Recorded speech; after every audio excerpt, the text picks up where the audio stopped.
ಬದುಕಲ್ಲಿ ದಿಟ್ಟವಾಗಿ ನಡೆಯುವಂತೆ ಕಲಿಸಿದ.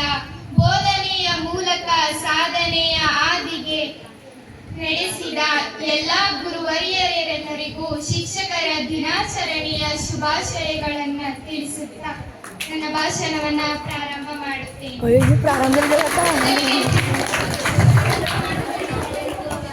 ಪ್ರತಿಯೊಬ್ಬರ ಜೀವನದಲ್ಲಿ ದಾರಿದೀಪವಾಗಿರುವ ಶಿಕ್ಷಕರ ದಿನವನ್ನು ಮೀಸಲಿಡಲಾಗಿದ್ದು ಅದುವೇ ಸೆಪ್ಟೆಂಬರ್ 5. ಈ ದಿನವನ್ನು ರಾಧಾಕೃಷ್ಣನ್ ಅವರು ಜನಿಸಿದಂತಹ ಜನ್ಮದಿನ. ರಾಧಾಕೃಷ್ಣನ್ ಅವರು ಶಿಕ್ಷಕರಾಗಿ, ಕುಲಪತಿಗಳಾಗಿ ಹಾಗೂ ಪ್ರಾಧ್ಯಾಪಕರಾಗಿ ಸೇವೆ ಸಲ್ಲಿಸಿರುತ್ತಾರೆ. ನಾನು ರಾಧಾಕೃಷ್ಣನ್ ಅವರ ಬಗ್ಗೆ ಮಾತನಾಡೋದಕ್ಕಿಂತ ಹೆಚ್ಚಾಗಿ ಶಿಕ್ಷಕರ ಬಗ್ಗೆ ಒಂದೆರಡು ಮಾತನಾಡಲು ಇಷ್ಟಪಡುತ್ತೇನೆ. ಶಿಕ್ಷಕರು ಎಂದರೆ ವ್ಯಕ್ತಿ ಅಲ್ಲ, ಪ್ರತಿಯೊಬ್ಬರ ಜೀವನದಲ್ಲಿ ಅಜ್ಞಾನದ ಕತ್ತಲೆಯಿಂದ ಸುಜ್ಞಾನದ ಬೆಳಕಿನೆಡೆಗೆ ಕರೆದೊಯ್ಯುವ ಒಂದು ಶಕ್ತಿಯೇ ಗುರು.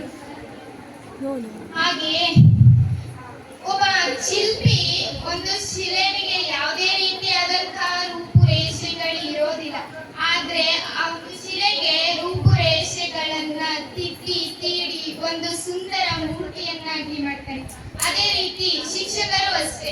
ಒಬ್ಬ ವಿದ್ಯಾರ್ಥಿ ಜೀವನದಲ್ಲಿ ಇದು ಸರಿ ಮಾರ್ಗ, ಇದರಲ್ಲೋದ್ರೆ ಮುಂದೆ ನಿನ್ನ ಭವಿಷ್ಯ ಚೆನ್ನಾಗಿರುತ್ತೆ, ಆದ್ರೆ ಇದು ಕೆಟ್ಟ, ಇದರಲ್ಲಿ ನಡಿಬೇಡ ಅಂತ ಒಂದು ಒಳ್ಳೆ ಮಾರ್ಗಗಳನ್ನ ತೋರಿಸಿ ಒಬ್ಬ ವಿದ್ಯಾರ್ಥಿ ಜೀವನವನ್ನ ನಿರೂಪಿಸದೆ ಶಿಕ್ಷಕ. ಹಾಗೂ ಇವತ್ತು ಪ್ರತಿಯೊಬ್ಬ ವ್ಯಕ್ತಿ ಅವನು ಡಾಕ್ಟರ್ ಆಗಿರ್ಬೋದು, ಇಂಜಿನಿಯರ್ ಆಗಿರ್ಬೋದು, ಹಾಗೂ ಯಾವುದೇ ವಿವಿಧ ಕ್ಷೇತ್ರಗಳಲ್ಲಿ ಸಾಧನೆ ಮಾಡಿದ್ರೂ ಸಹ ಅದಕ್ಕೆ ಒಂದು ತಳಹದಿಯಾಗಿ ನಿಂತಿರೋದು ಅಂತಂದ್ರೆ ಶಿಕ್ಷಕರು ಮಾತ್ರ.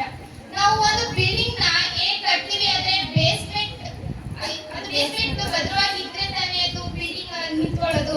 ಅದೇ ರೀತಿ ನಾವು ಒಬ್ಬ ಡಾಕ್ಟರ್, ಇಂಜಿನಿಯರ್ ಆಗ್ಬೇಕು ಅಂದ್ರೆ ನಾವು 10th ಪಾಸ್ ಮಾಡದೆ ಹೋಗಕ್ಕಾಗಲ್ಲ. ಆದ್ರೆ 10th ಪಾಸ್ ಮಾಡೋದಕ್ಕೆ ಒಂದು ಮಾರ್ಗದರ್ಶನ ನೀಡೋದು ಶಿಕ್ಷಕರು. ನಮ್ಮ ಜೀವನದಲ್ಲಿ, ನಮ್ಮ ಬದುಕೆಂಬ 3 ಅಕ್ಷರದಲ್ಲಿ 3 ಜನ ತುಂಬಾ ಮಹತ್ವವಾದ ಪಾತ್ರವನ್ನು ವಹಿಸ್ತಾರೆ. ಅದು ತಂದೆ, ತಾಯಿ, ಶಿಕ್ಷಕರು. ತಂದೆ ತಾಯಿ ಉಸಿರು ಕೊಟ್ಟವಳೆ ತಾಯಿ, ಹೆಸರು ಕೊಟ್ಟಿದ್ದೆ ತಂದೆ. ಆದ್ರೆ ಉಸಿರಿರುವ ತನಕ ಒಂದು ಹೆಸರು ತಂದು ಕೊಡುವಂತಹ ಒಂದು ವಿದ್ಯೆಯನ್ನ ಹೇಳಿಕೊಟ್ಟಿದ್ದೆ ಗುರುಗಳು.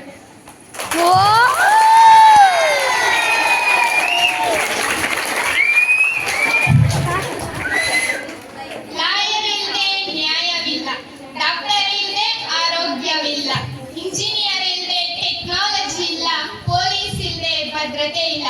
ಆದರೆ ಶಿಕ್ಷಕರು ಇಲ್ಲದೆ ಹೋದ್ರೆ ಆ ಮೇಲಿನ ಯಾರೂ ಇರೋದಿಲ್ಲ.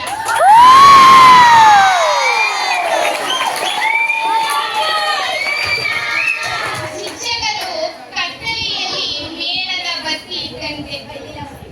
ಶಿಕ್ಷಕರು ತಮ್ಮ ಜ್ಞಾನದಿಂದ ನಮ್ಮ ಮಾರ್ಗದರ್ಶನ ನೀಡಿ ನಮ್ಮನ್ನ ಒಂದು ಉದ್ಧಾರ ಮಾಡ್ತಾರೆ. ಹಾಗೂ ಶಿಷ್ಯನ ಅಜ್ಞಾನವೆಂಬ ಕಟ್ಟು ಬೇರೆಯನ್ನು ಜ್ಞಾನವೆಂಬ ಅಂಜನದಿಂದ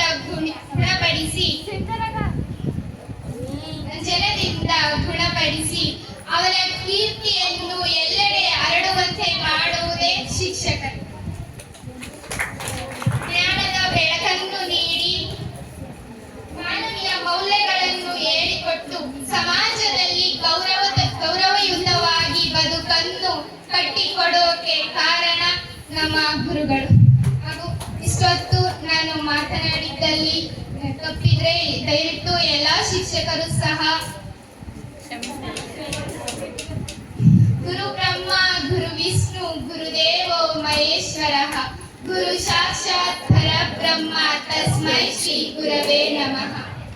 ಮುಂದೆ ಗುರಿ ಇರ್ಬೇಕು, ಹಿಂದೆ ಗುರು ಇರ್ಬೇಕು. ಆವಾಗ ತಾನೇ ಮಾತ್ರ ನಾವೇನ್ ಅನ್ಕೊಂಡಿರ್ತೀವೋ ಸಾಧನೆ ಅದನ್ನೇ ಮಾಡೋದಕ್ ಸಾಧ್ಯ. ಆದ್ರೆ ಕೆಲವರಿಗೆ ಹಿಂದೆ 6 ಗುರುಗಳಿರ್ತಾರೆ, ಆದ್ರೆ ಮುಂದೆ ಗುರಿನೇ ಇರೋದಿಲ್ಲ. ಆತರ ಆಗ್ಬಾರ್ದು ಅಂತ ಕೇಳ್ಕೊತಾ ಮುನಿದರೆ ಗುರು ಕಾಯುವೆನು. ದಯವಿಟ್ಟು ನಾನು ಮಾತಾಡಿದ್ದಲ್ಲಿ ತಪ್ಪಿದ್ರೆ ಎಲ್ಲಾ ಶಿಕ್ಷಕರುಗಳು ಅಂತ ಕೇಳ್ತಾ ನನ್ನ 2 ಮಾತುಗಳನ್ನು ಮುಗಿಸ್ತೇನೆ. ಹಾಗೂ